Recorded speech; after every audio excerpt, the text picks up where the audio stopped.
तुम्ही पाहत आहात MCN न्यूज मराठी। गाव तेथे एसटी या ब्रीदवाक्याला अनुसरून महाराष्ट्र राज्य परिवहन महामंडळाने प्रत्येक गावामध्ये बस थांबा असलेल्या ठिकाणी प्रवासी निवाऱ्याचे बांधकाम सार्वजनिक बांधकाम विभागामार्फत तसेच काही ठिकाणी आमदार तर काही ठिकाणी खासदार निधीतून प्रवासी निवारे बांधलेले आहेत। प्रवाशांना उन्हाळ्यात उन्हापासून तर पावसाळ्यामध्ये पावसापासून बचाव व्हावा याकरिता हे प्रवासी निवारे बांधलेले आहेत।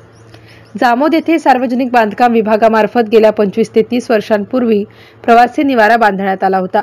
सदर प्रवासी निवाऱ्याची काही दिवसातच अतिशय दुर्दशा झाली होती।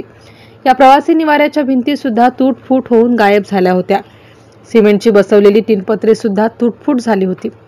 आता तर हा पूर्ण प्रवासी निवारा चक्क अतिक्रमणाच्या विळख्यात सापडला असून कडक उन्हाळ्याच्या दिवसात विद्यार्थी व प्रवासी मात्र उघड्यावर आले आहेत, असे विदारक चित्र सध्या असून मागे या संदर्भात काही संघटना व विद्यार्थ्यांच्या वतीने सार्वजनिक बांधकाम विभागाला निवेदन सुद्धा देण्यात आले होते, परंतु सार्वजनिक बांधकाम विभागाने केराची टोपली दाखवत साफ दुर्लक्ष केले आहे। आता तरी याकडे सार्वजनिक बांधकाम विभागाने लक्ष देऊन सर्वसामान्य प्रवासी नागरिकांची समस्या तात्काळ सोडण्याची मागणी ग्रामस्थांकडून करण्यात येत आहे।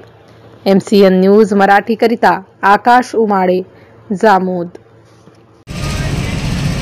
जामोद बस स्टँड येथे गेले 10 ते 15 वर्ष झाले इथं प्रवासी निवाऱ्याची कोणत्याही प्रकारे प्रवाशांची व्यवस्था नाही। शाळेत महाविद्यालयामध्ये भरपूर 1000-2000 विद्यार्थी रोज जाणे येणे करतात, परंतु सार्वजनिक बांधकाम विभागाचं प्रवासी निवाऱ्यावर थोडंही लक्ष नाही। प्रवासी निवाऱ्यामध्ये अतिक्रमणसुद्धा मोठ्या प्रमाणात दिसते। तसेच येथे महिलांना व पुरुषांना मूत्रीघरसुद्धा नाही।